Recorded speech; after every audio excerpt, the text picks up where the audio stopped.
NAS Cap'n. Officially unveiling at this medical mission, the NAS Ambulance, and it gives me great pleasure to officially unveil this to the flagship, and on the occasion of its maiden medical mission here in Osoro, Soko North. Incidentally, as you have just witnessed, we didn't even know that one of our chairman here, I didn't even know that this man was from here.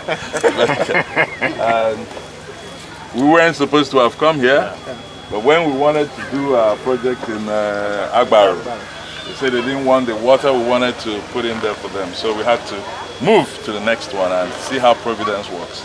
So you're welcome to the unveiling of the NAS Ambulance, and these are the papers I'm handing over to the NAS Medical, the keys to the NAS Medical pirate,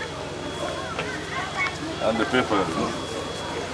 Now, him and the star from Hiroshima, this is the medical doctor in Australia that coordinated the group of medical doctors in the association that gave us this ambulance. They are going to take us through the ambulance and what it has.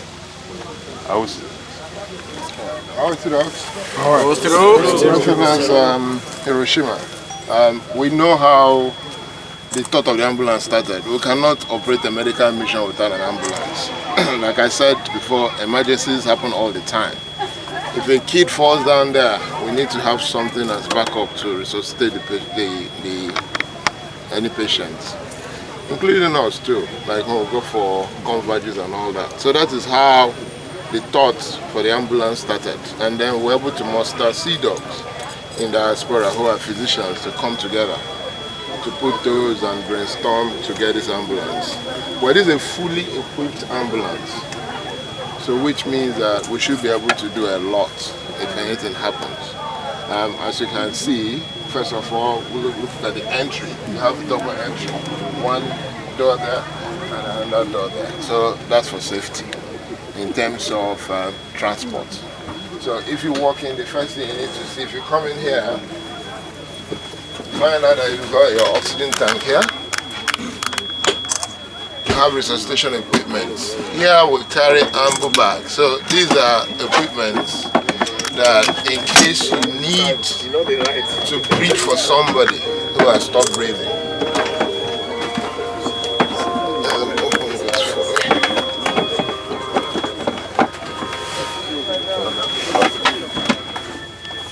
I think that's the key to open that. As you come in, yeah, good. So we've got all that here. And these are called suction tubes. So like if you see, patients who have a lot of mucus and they can't breathe, you can use that to suck them out. And we have a defibrillator. That's a defibrillator. It was bought in case somebody collapses and has an acute cardiac arrest. We can actually start the heart again. And that is important. You cannot do any resuscitation without a defibrillator. And we're hoping that with time, we should run some courses for sea dogs to know how to do basic resuscitation, because it's a skill everybody should have. Not only as a sea dog, but even in your house. Because the whole thing is about saving lives. We've got a stretcher here, and we've got a bed. The good thing about this ambulance is that apart from resuscitation, we can actually convey men. So we have places that can actually take up to 3 or 4 people inside this ambulance. If you look at this area, that's a spinal board. This is called a spinal board and a stretcher. So if somebody has an accident and you want the patient not to move at all, we're going to put you on a spinal board.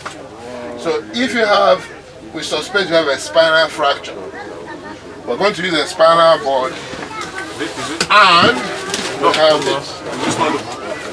Okay. Mondays.